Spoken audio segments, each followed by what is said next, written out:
Another incredibly important element to this movie is the music. And that happened after the movie was sort of cut together in its rough state, that Bob started working with Alan Silvestri. It was like the most difficult music concept work that Alan and I ever did. The score is this bizarre blend of tune music and film noir.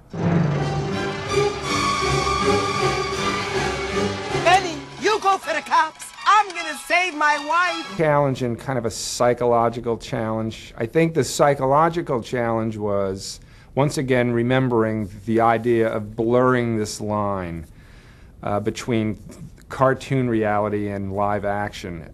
So the challenge there was to try to make choices that really supported that effort.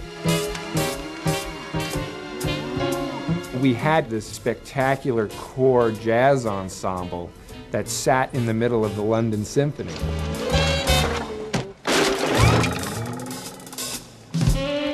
The music that accompanies Jessica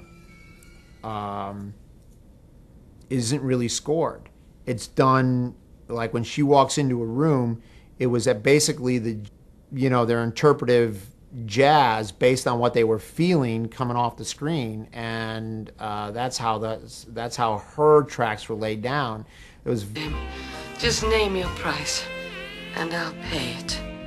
I would like to found its appropriate place in the overall scheme of the film, and it provided the support that you would hope you would provide in a collaborative effort. I had that feeling throughout, be a real contribution to the medium, you know, certainly as far as making animation hot again. There was something carrying us through this monster that was all good, and it turned out when it's done and it comes out and it's that popular and cool, you're going, wow, and it's such a huge hit. And what's funny too is, those first sneaks, as anyone talked to you about the sneaks, were a disaster that we were at.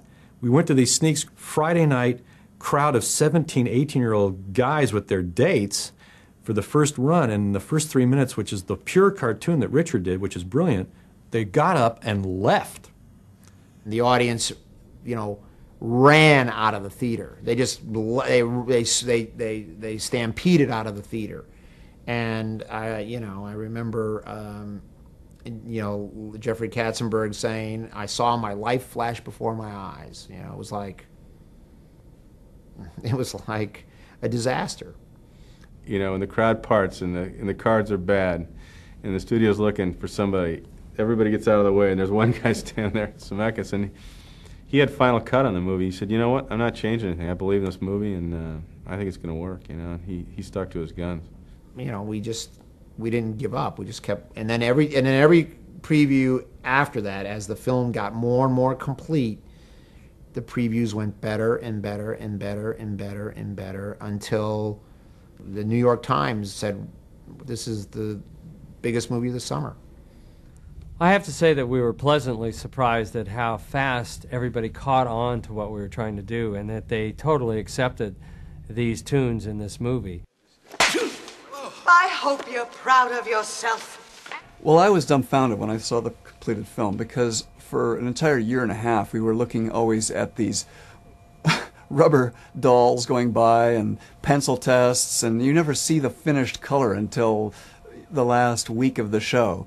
And so to sit there and to see the whole thing together and with sound and color, it just floored us all. Yeah! It's the Toon Patrol! Yeah, I think Roger Rabbit changed everybody's life a little bit when they worked on it. First of all, you feel like a survivor after you worked on Roger, because it was a very difficult movie to make.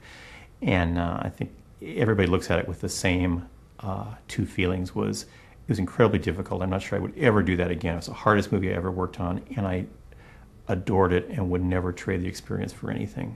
Jeepers, Eddie, that was swell. You saved my life. How can I ever repay you? For starters, don't ever kiss me again. I love Roger Rabbit. It's odd to say this, but I love that character. It's, just something about him that's really just touches me. And I think it's basically because he likes to get laughs and he's got a hot wife. I mean, look at his wife. and he's a rabbit.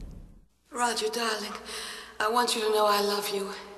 I've loved you more than any woman's ever loved a rabbit. Well, I think always what the trick is to doing something that's really technically heavy is to not lose sight of trying to always have a way for the audience to identify with the movie on an emotional level.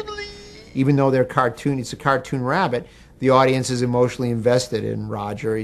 They're emotionally invested in Jessica, and of course, certainly Eddie. I'm sorry I yanked your ears. All the times you yanked my ears? All the times I yanked your ears. When it came out, when we went to see the premiere, you know, at London, I remember it was the first film I'd ever made that my kids could see. And the cinema had all these celebrities with their kids, you know, which is pretty rare. And I think that's probably the proudest I've ever been of a movie, sort of, with that audience, with those kids. You know, that was, yeah. Hold the work. All right, let's try the move, man, with the playback. Here we go. Quiet. R7TM, take 5. And action. Nobody move. Eddie Valiant, you're under arrest. Cut. Cut. Come back, Bob. All right, that's a wrap.